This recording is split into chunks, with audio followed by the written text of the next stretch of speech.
This is Paul from Eon's Abyss, and you are listening to Matt Massacre on Straight to the Core podcast.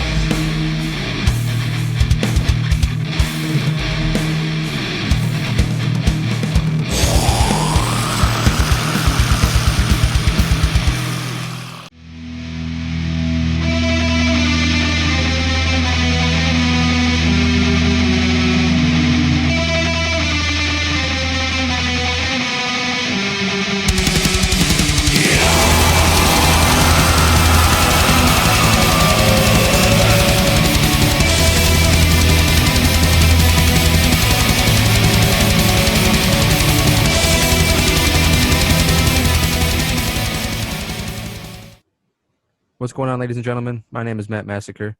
I am chilling here with Mr. Korvus Blackwood, the one-man wrecking machine behind TrveSovereign. I mean one man because he literally does everything, right? I am just that talented. Yeah right. So do you do all the face paint yourself too? The corpse paint, I mean? Yeah. My girlfriend tries to do it once, but I don't think we ever used. Actually, no, we did use those pictures for one time. It's the picture, not that audio listeners can see, but like that. But apart from that, one-off, yeah, all the corpse paint is my own making. Your own making? Oh yeah. So tell us a little about TrveSovereign yourself, and a little about the Dewerstone, the new album you just released. Well, I started the project in 2017.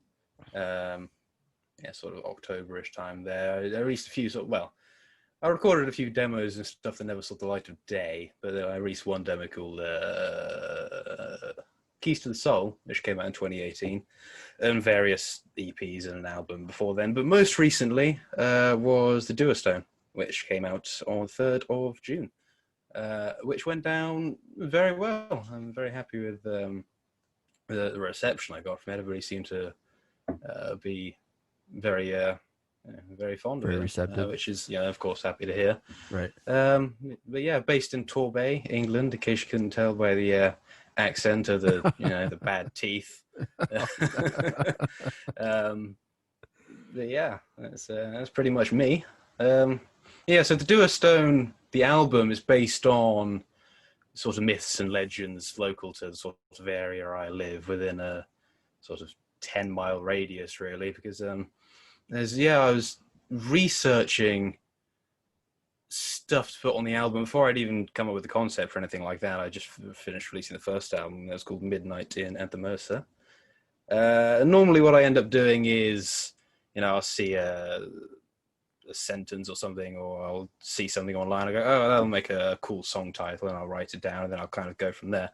So I was doing a bit of research, and I had the idea to come sort of write a song about local myths and legends. So there you go. That would be pretty cool.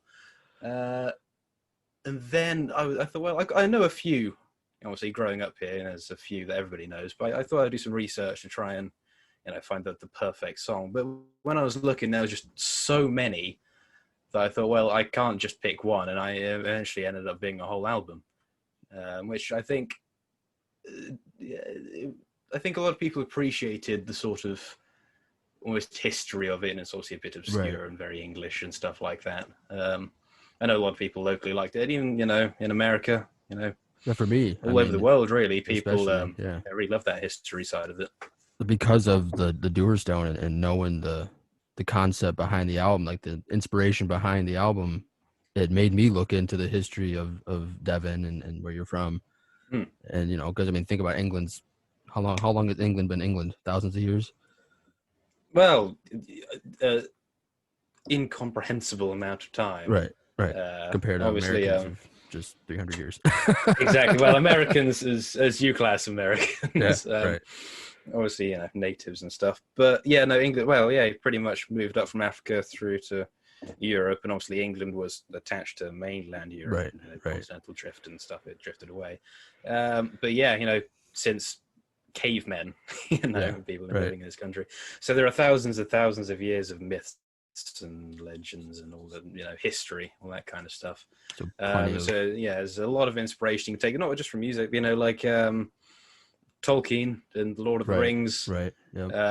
All that kind of stuff is all taken from, bits from sort of Scandinavian culture, but also a lot of English history and culture in there as well. So There it's you go. a wealth of inspiration. It's crazy how many metal bands take Tolkien as an inspiration. I mean, there's like a whole subgenre of metal, just strictly The whole subgenre even of black metal, which is a black metal, subgenre in yeah. itself. You have these Right. bands who just exclusively do Tolkien and Tolkien related things. Even Burzum being a very famous example of that. Right, exactly. He's the cover for, is it Dead Summit? No, it wasn't. That was Dungeons and Dragons. But I know he's done Tolkien related songs and stuff like that. I'm sure he's done a Tolkien related album cover, but maybe I'm going mad. But yeah, myself included. The first album, there was a song on it called "A Bitter Journey to Minor Small Girl" or "Mina Small Girl." There you go. I'm a huge Lord of the Rings fan, so I know that's why what drew me more towards those subgenres of metal is because like I love black metal, and I found out that majority of the Tolkien themed inspirational bands around Tolkien were black metal. I'm like, oh hell yeah, click.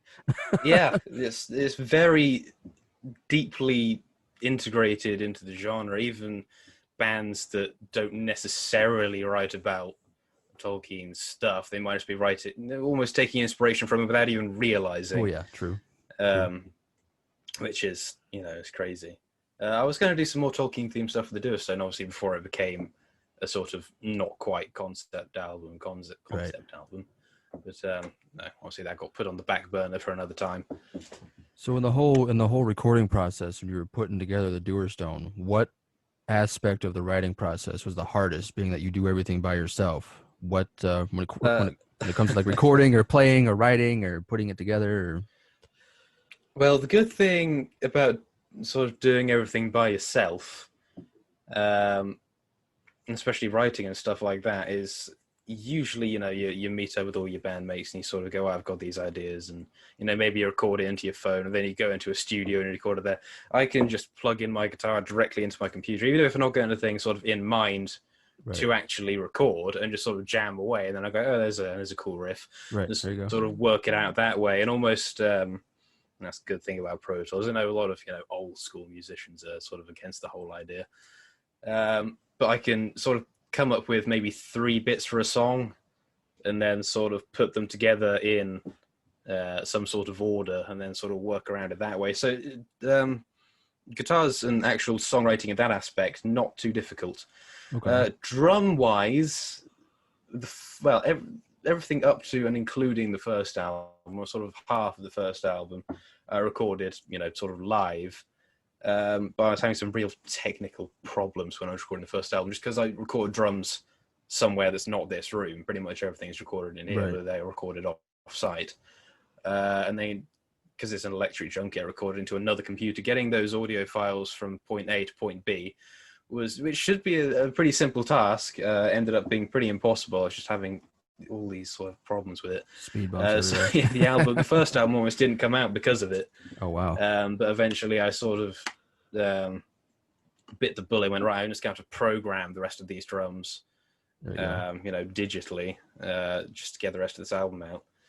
Which I miss having that sort of almost personalized aspect of playing them live, but needs must and whatnot. And with the Dewerstone being recorded in quarantine, I couldn't leave my house, so the whole of the Dewerstone album is programmed drum wise. As much as I would have loved to have done it personally, there was like I said, unfortunately it just wasn't an option.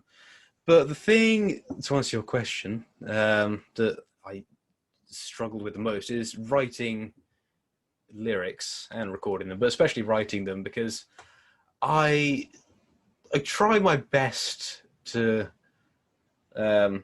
sort of make everything flow nicely and have some sort of rhyming scheme in there, and make it a pleasant listening and or reading experience. Because obviously the thing with extreme metal, it's the classic complaint everyone has is, oh, you can't understand what the lyrics mean. Right. But I think even if you're reading the lyrics, it should be almost sort of like a poem. Exactly. In itself. So while I like to think I did a pretty good job, it's probably the aspect of it that I enjoyed doing the least.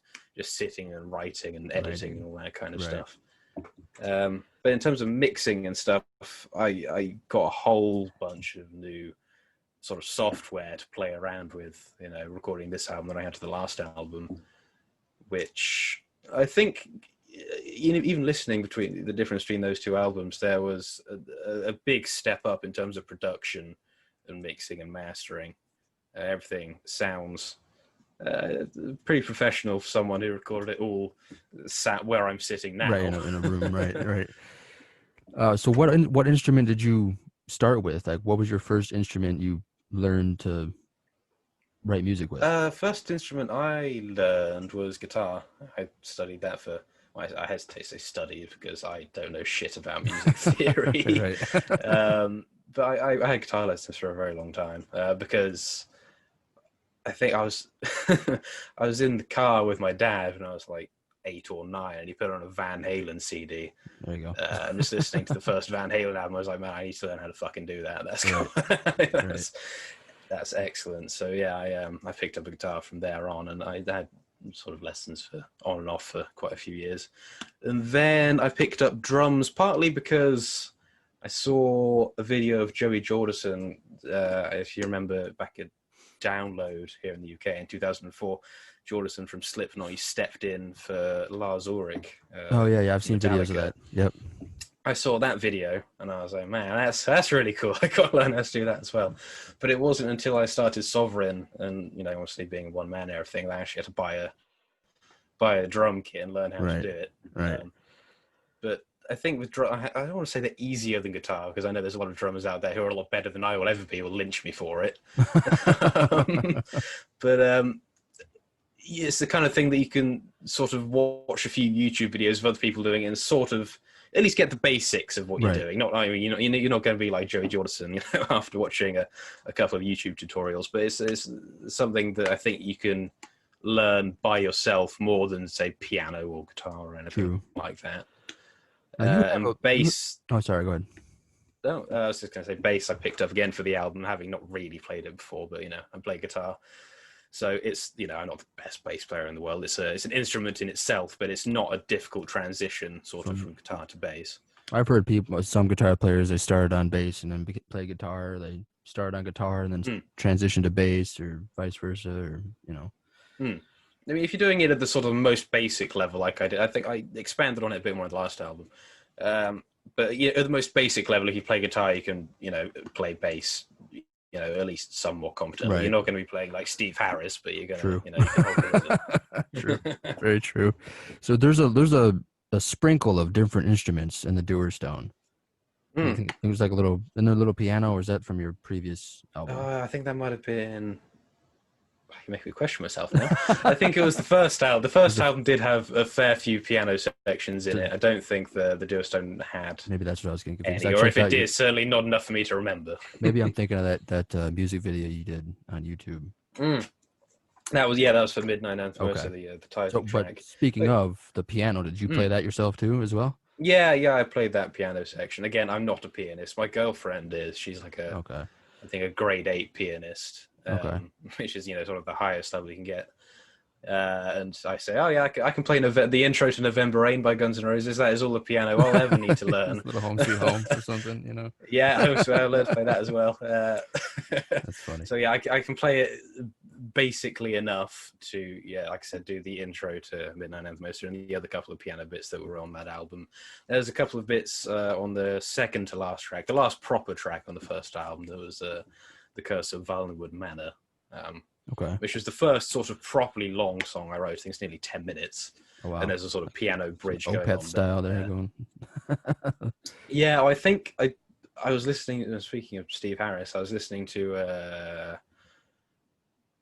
which maiden album is it? I think it's Power Slave, maybe? Whichever one has Rime of the Ancient Mariner on it.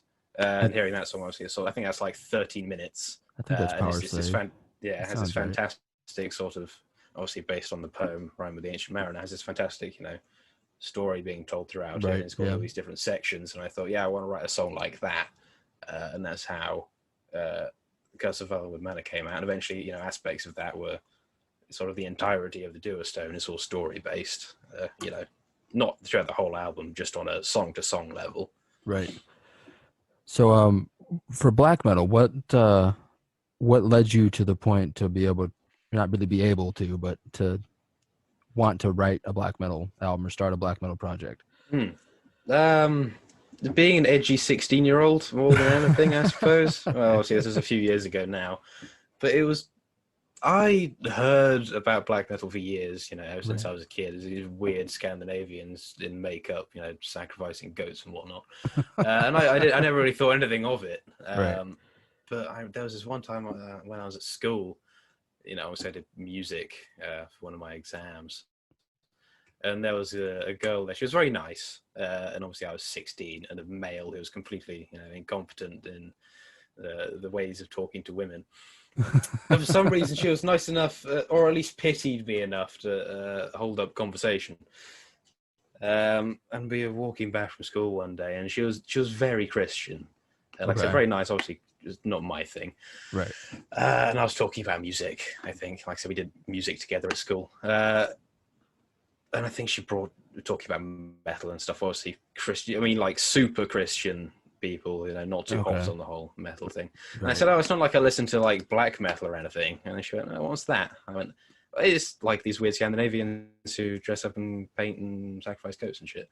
But obviously, not really knowing anything about it, I didn't really think of anything of it until then. But a few days later, she invited me to go to her local church. Okay. And again, me being 16 and being invited to go somewhere with a girl, like, despite me being, completely atheist, I was like, well, sacrifices have to be made. Right. So I was expecting a sort of regular English church, this fantastic architecture. Right. And, you sit on the wooden pews and you have the vicar at the end and he reads his sermon and then you go home after an hour. They showed me the location. I knew there was a big sort of cathedral there, and I went, "Oh, that'll be interesting. I've not been in there before. It's, like I said, I'm not Christian. I don't care for it, but from an architectural or artistic point of view, it's nice to sort of have a look around. I think I'll agree with that. Very sort of calming, peaceful places to be. It's fine. But they got my Google Maps out, and I was walking up to it, and I walked past this cathedral and say, "No, keep going forward." So okay, I don't know there's any other churches around here, but fine. So I found it was just a few doors down, and I walked in, and it wasn't a church. It was sort of a big, almost community centre room. It was a big rectangular room with all these folded chairs laid out for probably about 100 people, and a stage at the front with the drum kit and guitars lined up. And I thought, am I in the right place? And then I saw her, and I was like, oh, okay, it's not quite what I was expecting, but it's a church. You sit down there, they read the thing, you go home.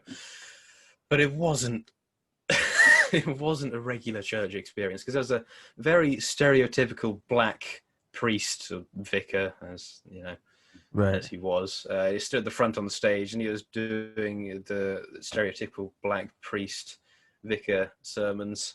I'm not going to do the impression. But no, I know you know mean. what I mean. You can, yeah, for sure. And in between his sermons, the band were playing songs. Not sort of hymns or anything like that. Sort of, Christian pop rock songs. Okay. And this went on for about 3 hours. Jeez. I wish I was exaggerating, but I really wasn't. But I can't remember if it was a point in the evening where they were playing a song or he was making a speech or whatever it was. But the whole room just started weeping, just uncontrollably. I was looking around. I've never felt so out of place anywhere in my life. I was like, oh man. And I was wearing my Van Halen t-shirt and with skinny jeans, and I thought, I feel like I'm in a cult. And there was a guy who was stood that far away from the wall, just praying into it like something from a fucking horror movie. There was a guy on his hands and knees just weeping into his hands, and I thought, what the fuck is going on here? What is this? This is mad. So it ended, and I walked home, baffled. And I sat down in my chair and I thought, what's all this black metal stuff about anyway? And I listened to sort of Demetri Stomstanus and A Blaze in the Northern Sky, and classics, the rest is history, really. For sure. Yeah. So that's the long version of how I got into black metal. So you made a joke about black metal to impress a girl and ended up being a hidden inspiration later on in the day. Yeah. So thank you to that girl. Right. Yeah, she worked with my girlfriend years later. And she went, "Oh, this I'm not going to say her name, but oh, this girl you went to school with." I went, "Yeah." She went, "Oh, yeah, we work together now." I was like, "Oh, shit, that's great, super." I can't have a, yeah, weird things. So speaking of black metal, I know you mentioned a couple albums, the Mayhem album and A Blaze in the Northern Sky. Blaze in the Northern Sky, yeah.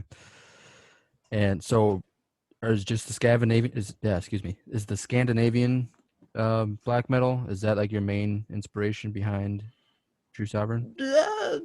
It's not just black metal, really. It's sort of primarily Scandinavian. Yeah, I think the first album there's a bit of a Leviathan influence going on there. I want to say that he's a Yank.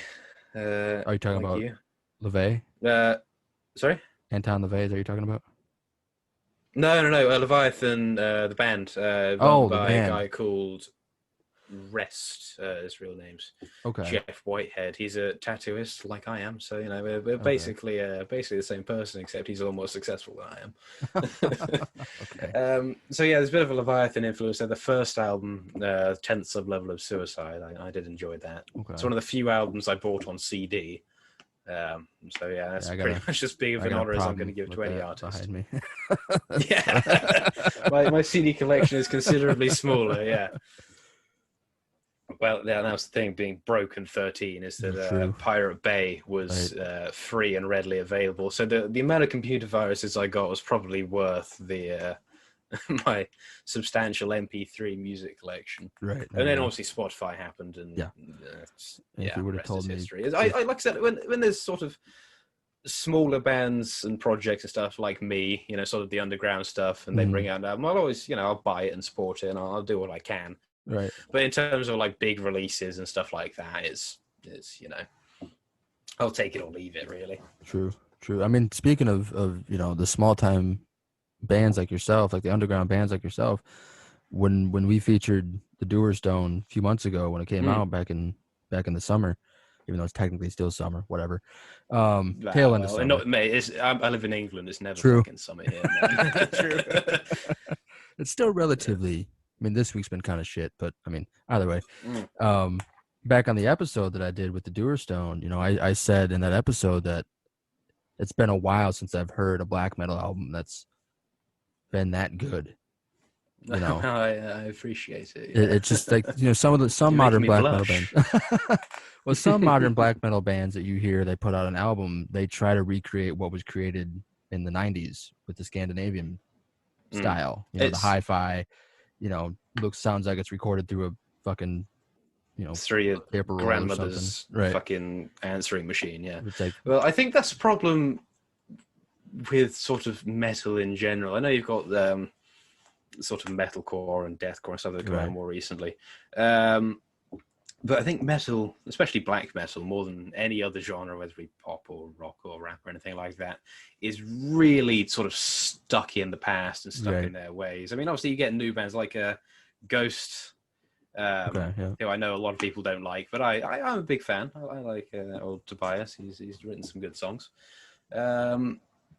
Obviously there are exceptions to the rule, but generally if you look at sort of, I don't know, at least here in the UK, you've got magazines like Metal Hammer and Kerrang and all that Zero kind of Tolerance. Stuff. It's all the sort of front page bands. They're all from sort of 30 years ago, and obviously that's fine. I enjoy the classic stuff as much as the next band, but it's sort of, I don't know. It's hard to explain. It feels I don't know, a bit like the underground is a bit underappreciated, and it's the big struggle. I mean, I don't really care if I get any bigger than I am now. I just enjoy making music. But there are some bands out there who really deserve to be a lot bigger than they are, but because of the way that the sort of metal music media is these days, it's a struggle more so than it is, I think, maybe in the hip hop or pop community. Exactly. I mean, I know that arguably, with pop you've got to get onto a major label, which I think that is the saving grace of metal, is that there are a lot of bands who just go, fuck it, I'll do it myself.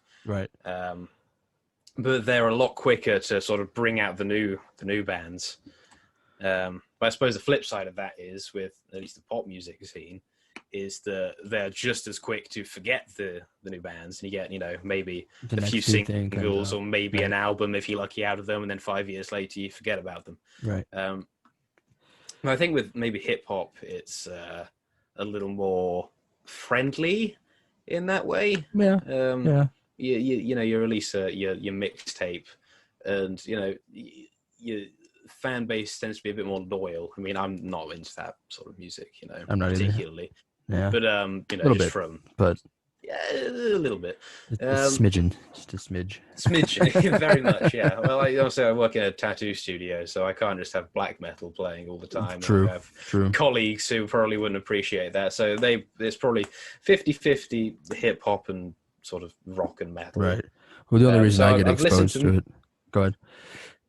No, carry on. No, I said the only reason I'm exposed to it is because my fiance, she doesn't really listen to metal.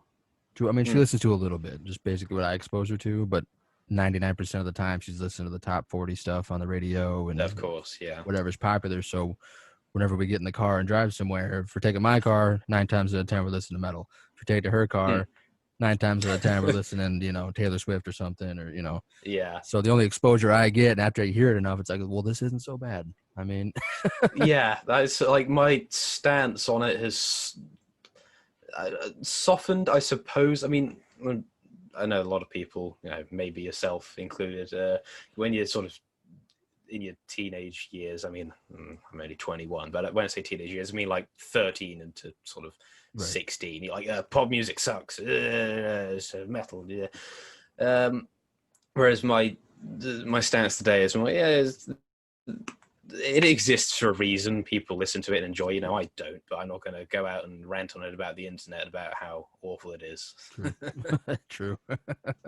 Yeah, my musical, because I'll be 29 this year myself, and so my musical taste is I find myself listening to bands that I didn't care for in high school that I enjoy now.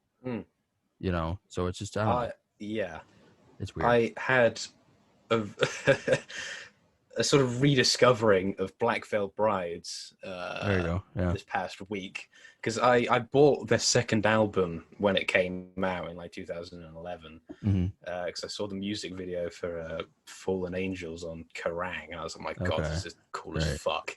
So I bought the album and I listened to it for about a year, and then suddenly I realized that they're actually really uncool. Why the fuck did I give them my money? And I put them down. I made fun of them for about 10 years after that. And then I put on a song off that album the other day as sort of a joke. I was driving in the car with my girlfriend, and I was like, shit, I actually quite enjoy this. So I've been listening to that album the last week, and now I say it's a bit of a guilty pleasure now. I was listening to it, I was like, there are some bits that are definitely very 2011 and very cheesy, but like, it's some bits do genuinely hold up quite well. Right. Yeah. Like I find myself going to different genres that I never gave a chance, like emo bands or like pop punk and stuff like that. Like for me, it was such in a box of just, it's got to be metal. I can't listen to anything else but metal. Yeah, no.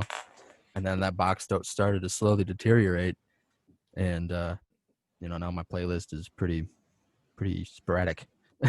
Very similar case with me. Like I said, obviously working in a tattoo studio, there's a wide variety of songs that get played in there. So it went from being pretty much exclusively either black metal or like 80s hair metal, which I get are like pretty much the two completely opposite ends of the metal spectrum. Right. But I think I just like my metal to be over the top in some way, whether it be like hairspray and makeup or corpse paint and sacrificing goats. Right.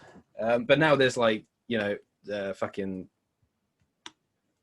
Huey Lewis and the News and Celine Dion and shit on my playlists. Shania Twain, that's another big one. There you go. I fucking love Shania Twain, man. So yeah, the spectrum has definitely been broadened since I worked in that shop, which is is good. It's a good thing.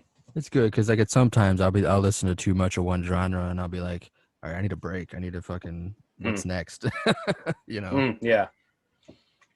But And that's the thing with black metal for me is, obviously while I like it and I make it, like it's a bit of a soft, it's a big part of my life. right. But I have to be in the mood for it these days. When I was 18, I could listen to it all day, every day, and I wouldn't care. But now I'm, a few years older, and it's primarily, bands like Poison and Cinderella and stuff like that. And then when I'm feeling it, I'll stick on those black metal records, and I don't enjoy it any less, but I sort of listen to it less frequently than I would, because it's one of those things I really do have to be sort of in the mood for. Right. I'll go, yeah, fuck it, I'm gonna listen to some Dark Throne or whatever. There you go. See, I find myself when I go back and revisit some of the bands that I enjoyed growing up in high school and stuff, I won't listen to them for months, and then I'll go back, they'll appear on a playlist or appear on shuffle on Spotify or something. And I'll be like, oh shit, I forgot how much this kicks ass. It's been a while since I've heard this song, Oh yeah, no, 100%, yeah. And I suppose the only downside of, like I said, working in the shop where you're listening to music all day, every day, is that you end up listening to the same music all day, every day. And so it's, you're constantly trying to find new things because, you've listened to that Def Leppard song 6 times already today, and it's just been going around on a loop. You need to find just something else. Right, exactly. I found myself recently, my genre of choice has been like classic rock. I don't know why, but like. Sorry, the audio went out. The audio went out. But I was saying that. Yeah. The genre I find myself stuck in recently is classic rock. I don't know why. Like 70s sort of stuff. Yeah, like late 70s. Classic rock's a bit of a loose term. It's like Ted Nugent, and Nazareth, and Foghat. Yeah, like that first Ted Nugent album. Yeah. My girlfriend dislikes him just out of principle, but there was he did some good songs. Like right, like I was at a resale shop. Also, I was just say I was at a resale shop because I collect CDs, as you can see them in the background. Yeah, as I can see. Yeah. But I was at a resale shop last weekend, and I found 6 Nugent albums for $1 each. I was like, score. Yeah, no, 100%. I've been meaning to sort of expand my Nugent listening knowledge, I suppose, because like I listened to that first album a lot, but I never really sort of moved past that because I'm listening to all sorts of different stuff at a time, and sometimes I listen to one album from an artist and then just never get around to sort of progressing past that. But I've been meaning to sort of make my way through those 70s and early 80s albums. Like I said, that first album has some, apart from Stranglehold being one of his most famous songs. Right. But like Snakeskin Cowboys, that was on that first album. That was really good. Hey Baby, I think that was on that album. That was, I think so, excellent. It's difficult with that sort of a track list in front of me, but there was some stuff on there that I did really enjoy. That's one thing. Was in. Go ahead. There's a super group in the late 80s called Damn Yankees. Okay, yeah. It was Ted Nugent and the guitarist from Styx, whose name I don't remember, the singer from Night Ranger, and the drummer from Lynyrd Skynyrd. Ted Nugent's the only one of those names that I actually remember. They released a couple of albums which get clowned on like just relentlessly, but I secretly quite enjoy them. See, that's one of those bands. Now that you mention them, that's one of those bands that I've heard of for years and years and years, but I've never taken the time to actually listen to a song. I mean, I might have heard a song, just didn't know it was them. But I've never. Yeah, they had a big song called "Coming of Age," which I think was probably the biggest hit, really. But there was a song on it on that first album. It's called "Here Something Comes Again." I can't remember it. "Here I Come Again." That was it, and it's probably got Ted Nugent's best guitar work in it. It's got this absolutely fantastic solo. I mean, everybody also points to Stranglehold, but the guitar solo in that song is worth listening to that album for just by itself. Because people think Nugent being obviously a sort of classic rock, sort of almost sort of country rock vibe, a bit slower, a bit more bluesy. Right. But he fucking shreds on that album. He gives it 110%. I think he's a better guitarist than people give him credit for. Yeah, I think people now when people hear the name Ted Nugent, they just think stereotypical American. Yeah, just the Republican Party personified. Right. Yeah. They forget, how great of a musician he really is. Genuinely very good, yeah. So do you have any future plans for the Dewerstone to kind of get back on track with what you got going on here? Yeah, we've taken quite the tangent here. Yeah, the Dewerstone. When I've got some money, I might print off some, a limited run of CDs. There you go. I did sort of put out some feelers on the internet, on my Instagram, Facebook, and on Bandcamp, just sort of seeing what the demand for it was. And then there's a bit of stuff, so I might do a limited run, maybe, because I'm off work at the moment with my job and the virus that shall not be named. Yeah, right. No kidding. Shit. So I'm still waiting to get back. But when I do, and I got some money, I might print off a limited run and do that. But I've been meaning. It's coming up to the first anniversary of the first album, and I was umming and ahhing about whether or not to remaster, I suppose, but kind of go back and sort of touch up some of the production that I might have left a bit half-assed the first time around. There you go. Because especially up until the last album, really, production, I was like, I'm a musician, it doesn't really matter. I did it enough for it to sound sort of all right and left it at that. But now, as I said earlier, I've got this new crazy software and stuff to play with, and I'm a bit more competent in Pro Tools, because it's one of those things, every time you log into Pro Tools, and was learning more and more ways to use the program and all these shortcuts and all these different cool things you can do. It's one of those things, I'll never learn how to use all of it to its absolute maximum efficiency. But I think it'd be nice to revisit that first album and sort of touch it up and maybe release it as a separate version of the album, maybe Midnight Anthem 2.0 or whatever. But so that might happen. It might not. Keep an eye out on the odd social media and see what happens, I suppose. I'm excited for sure, because I mean, like, majority of that album you have on your YouTube channel.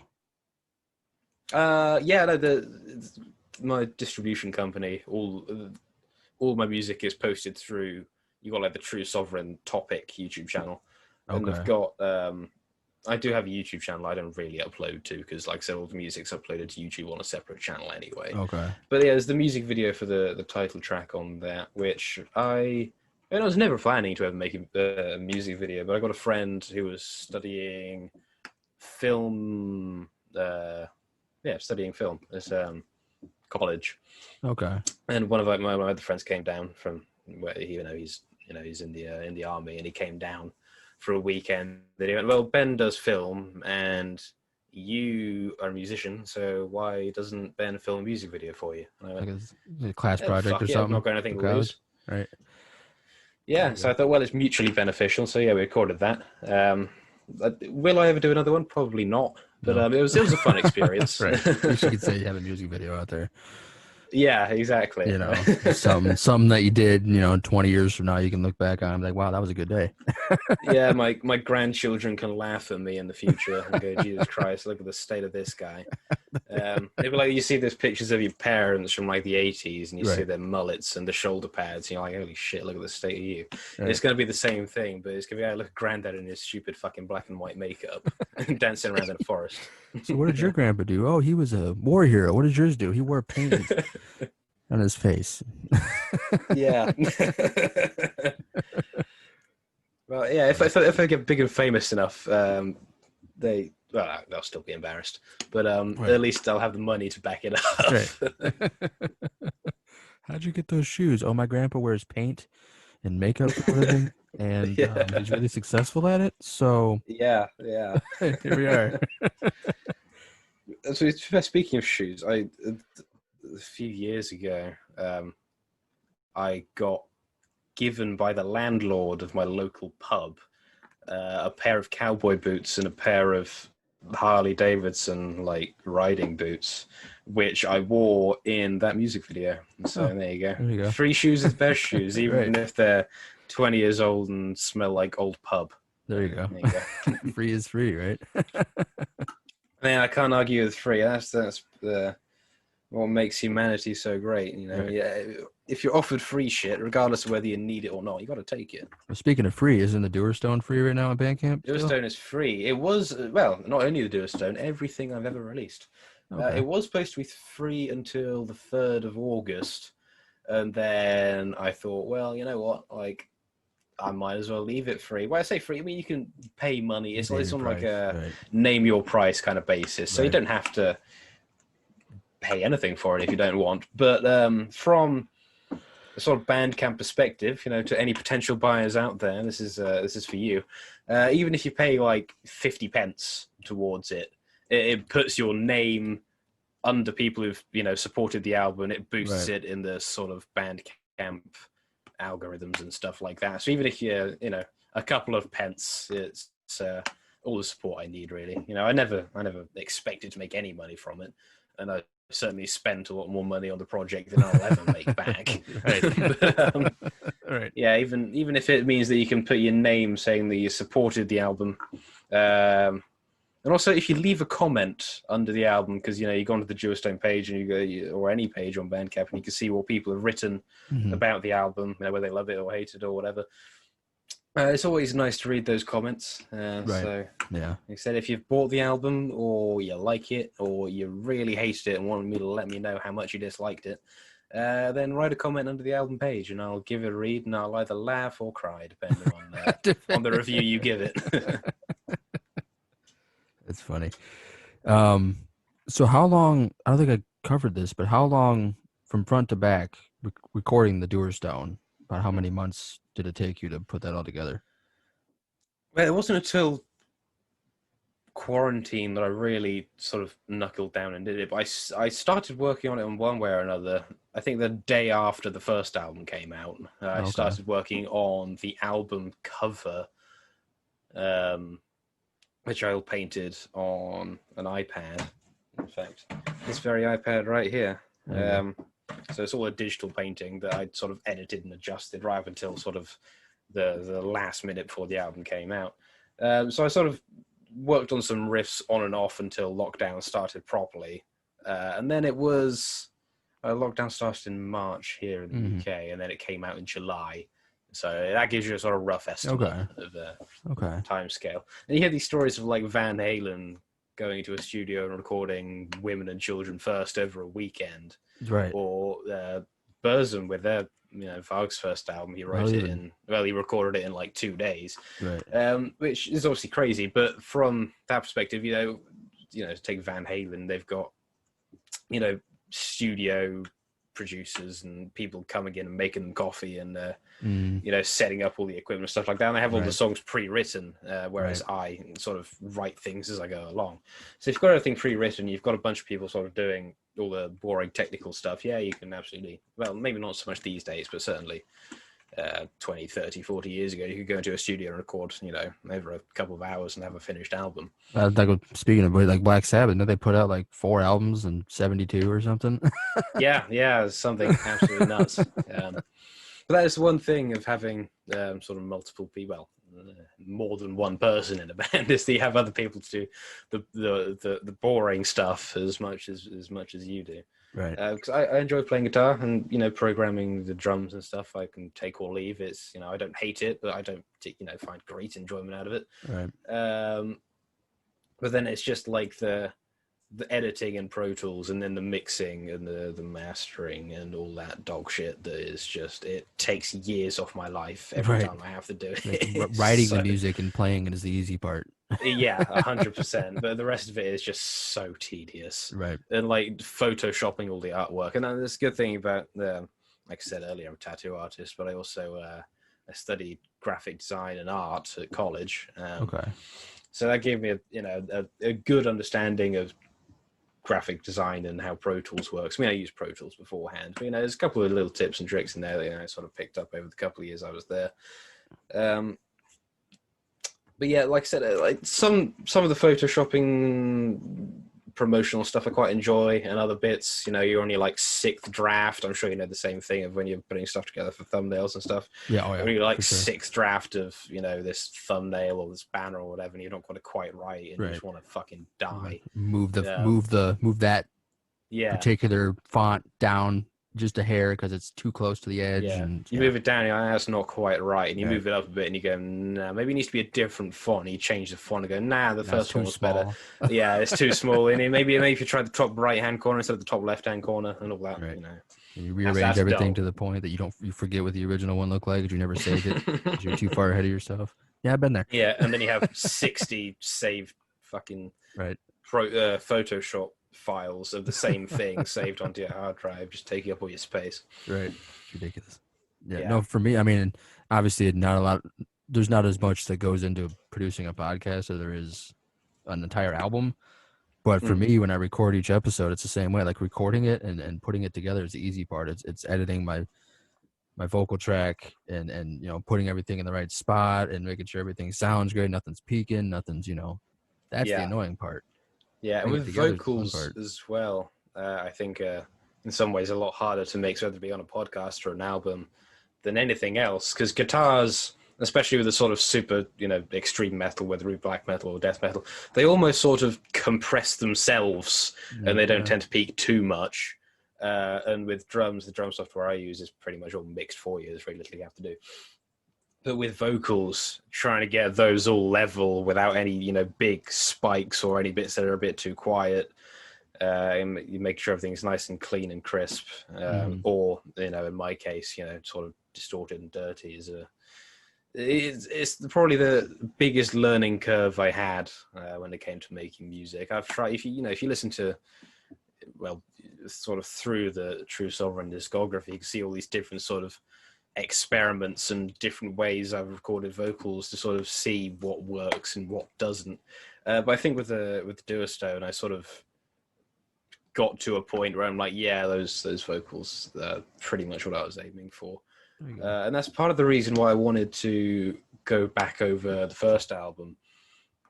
Was the vocals in terms of production and mixing, I think were quite hit and miss depending on what song you were listening to, especially because I sort of mixed everything very last minute and they went, yeah, that'll do, and sent it out to the distributors. And I listened back to the title track because the title track on the album is different to the single version I released. Okay. The production and instruments and stuff, I had to re-record bits of it. But yeah, because I mixed the vocals really last minute, and then I sent them out, and then I listened to it like a few days later, and I was like, I really did that vocal track dirty, man. That sounds absolutely horrible. But it was too late. The album had already gone out to be, Spotify and stuff like that. So I thought, well, fuck it, I'm here now. Right. So yeah, yeah. Okay. So, is there anything in the future planned for TrveSovereign? Or you just kind of concentrate on the Dewerstone for now and for a bit? With a real band, this would be the time they'll be going out and touring and supporting it. True. But I am just a man in his bedroom, so I'm not doing anything like that. So yeah, there'll probably be stuff in the future. I wrote a riff the other day for the first time since the album came out. But whether it goes to TrveSovereign or my side project, a little plug there, the Korvus Blackwood band, which I released one single from. It's called Sweet Lady Desire. Man, I can't even remember my own fucking song names. This is embarrassing. Yeah, Sweet Lady Desire. And that came out like a couple of weeks after the album came out because I was riding, this big creative wave from the Dewerstone being released and everybody going, oh, this is really good. Apart from the Russians, actually, they really didn't seem to like it because I went on a few sort of Russian forums, because it's not like Metal Hammer are going to be writing any reviews about it. So I sort of Google it to see what sort of reception it's getting over the internet. And on my Spotify stats, you can see where people have come from to get to your page and your album and your music and whatever. Right. So obviously with the power of Google Translate, the reviews in Russia. I'm not going to be touring there anytime soon. Let's say that. Was there really any black metal that comes from Russia to begin with? Yeah, there's a big black metal scene in there? Russia, man. Yeah. Oh, wow. I mean, I don't really listen to any of it because. Oh, okay. It sounds stupid saying you don't understand any of it, but you don't understand. It's a language that I'm completely unfamiliar with. For a black metal, ignore that. That's a stupid argument because I listen to Tark, and that's like all in Norwegian. So that argument is null and void. Ignore that. I didn't say that. I'm making myself sound stupid. But no, I don't tend to listen to a lot of it. I'm very disconnected from the black metal world. I like the genre. I love the genre. It's probably one of my top 5 favorite genres. But like, I don't get enough exposure to it because it's probably partially my fault because I don't go hunting for it either. That's the thing with the black metal. You have to wade through a lot of crap to get to sort of the few. Well, I'm going to say a few. There's a lot of good stuff out there, but there's equally as much not good stuff out there. So you got to sort of pick and choose. And, if you throw a dart at a bunch of albums, it's a sort of 50-50 chance it'll be good or not. Because as you were saying earlier, there's a lot of those bands out there who try and recreate the magic of those early 90s albums, which it doesn't have the same sort of charm that those albums do. I can understand how they're trying to pay homage and Yeah, I think there's a difference between sort of paying homage and not being very creative. Right. They focus more on getting it to sound that way than actually more focused on being cult, right? And with being true black metal with a V. Cult with a V. More focused on that and the image and being true black metal than they are actually writing good songs. Solid black metal, right? Yeah, I mean, to be honest, I probably couldn't name any of these bands that I'm not too on, and even if I could, I wouldn't because I'm not here to, shit on anyone's music. True. But yeah, it's all forgettable. I think might be the better word than straight up bad. True. Because I certainly can't remember any of the more questionable black metal that I've listened to over the last few years. I'm always sort of coming across new bands, whether they be underground or even bigger bands that I've sort of skipped over and then not got around to actually listening to. But yes, so back to the question. Yeah, I'm going off on a lot of tangents. We've been doing that the whole time. That's all right. That's how podcasts work. It's just good conversation, Yeah. But so yes, back to the original question. Yeah, there will be another TrveSovereign album at some point. Like I said, I wrote a riff the other day.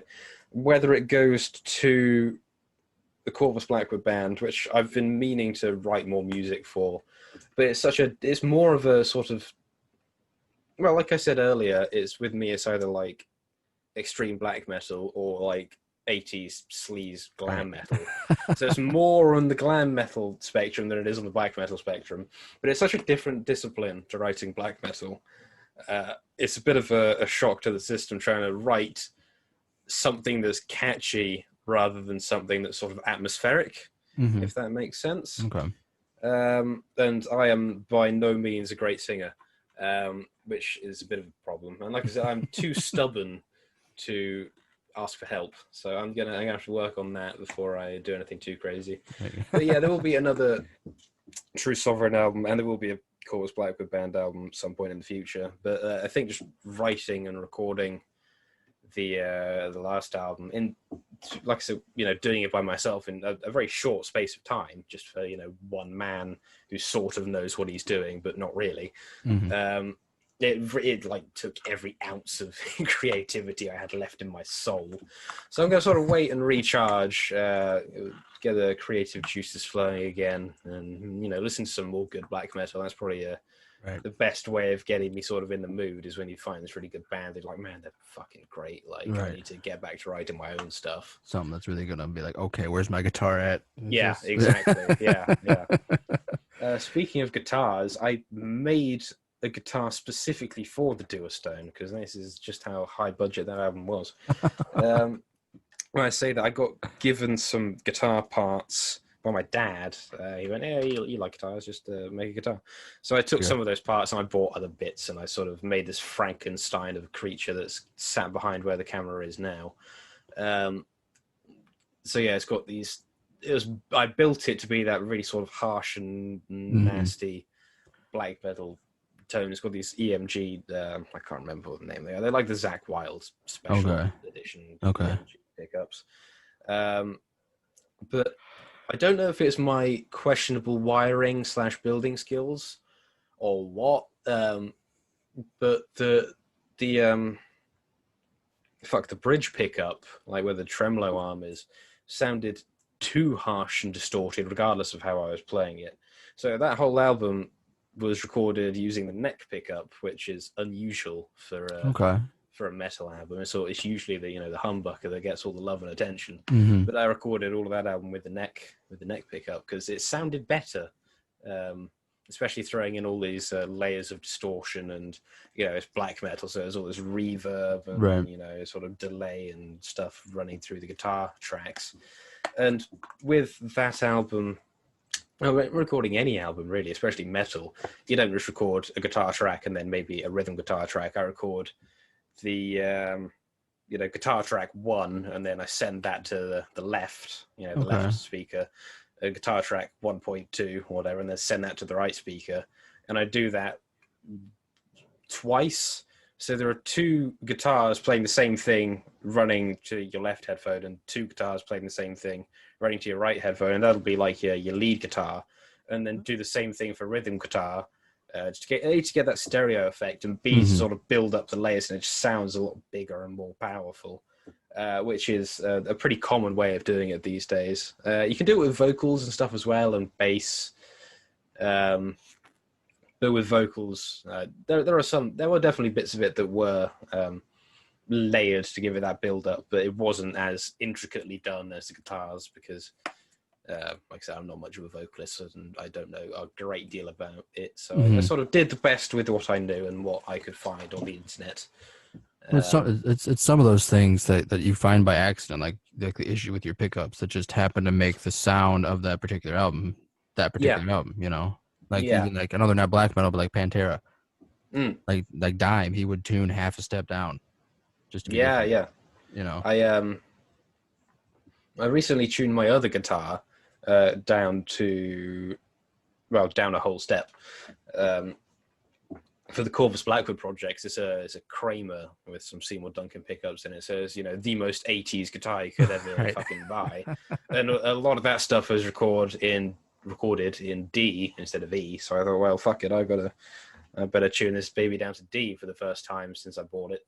But the problem with that guitar is got a floating tremolo on it, which for people out there who might not be super into their guitars, they're basically the bit that the whammy bar attaches to. It's not bolted down, it floats using sort of springs, so it sits in place so you can bend it up and get a higher pitch, or you can bend it down, or it's the other way around. You can pull it down, it goes lower, and then bend it up and it goes higher. And it uses tension from the strings and the tension from some springs in the body of the guitar to keep it level. But when you detune your guitar, the strings, they've got less tension in them, so that tremolo bar will sit too low, and then you have to adjust the springs in the back bit to get it high, and then if I want to tune it back to E, it's going to be too high, and I'm going to have to adjust the springs. It's a pain in the process. It's mate. Honestly, it takes. I'm competent at guitars, and there are people out there who can do it, bloody quickly. But because I've done it so little, it took me about an hour, maybe 2 hours to get it done. Oh, wow. And I think I had to change the weight of the strings on it, because I had quite beefy strings on it, and then I had to go down to some really thin, like Billy Gibbons strings, or was it Dusty Rhodes? Whichever the guitarist from fucking ZZ Top is.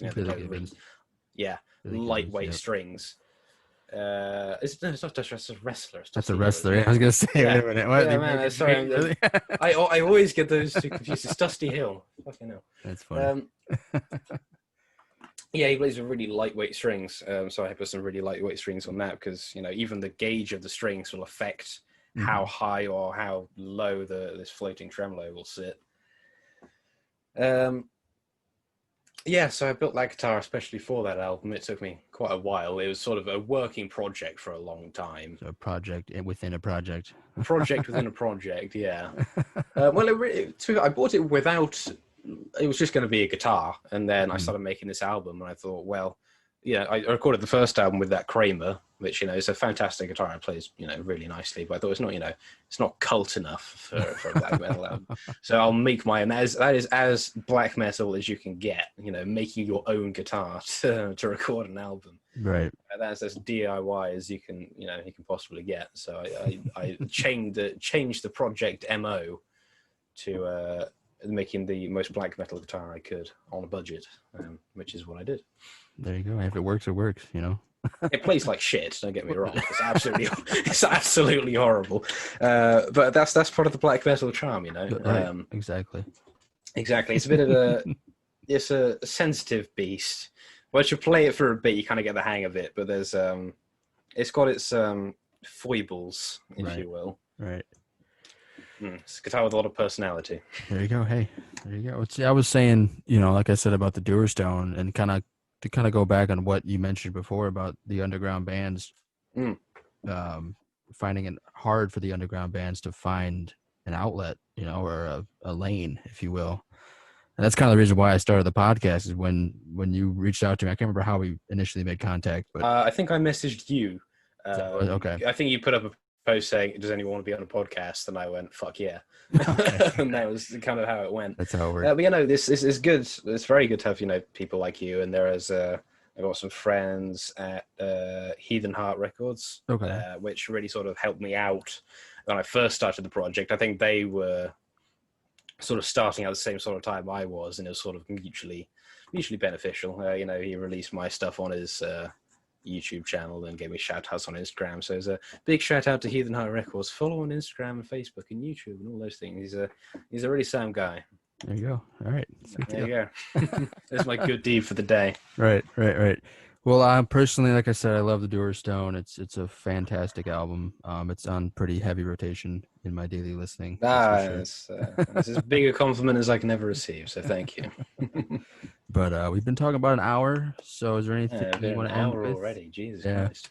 Anything important you want to end with? Shameless promos? I have a list of things that I could have talked about. I think that's covered pretty much everything, really. Yeah.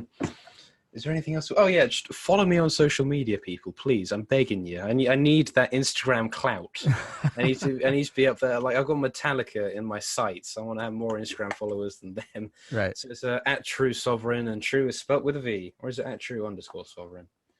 I don't know. Maybe you'll be kind enough to... is one word. I got it pulled up here in the background. See, there you go. You know more about it than I do.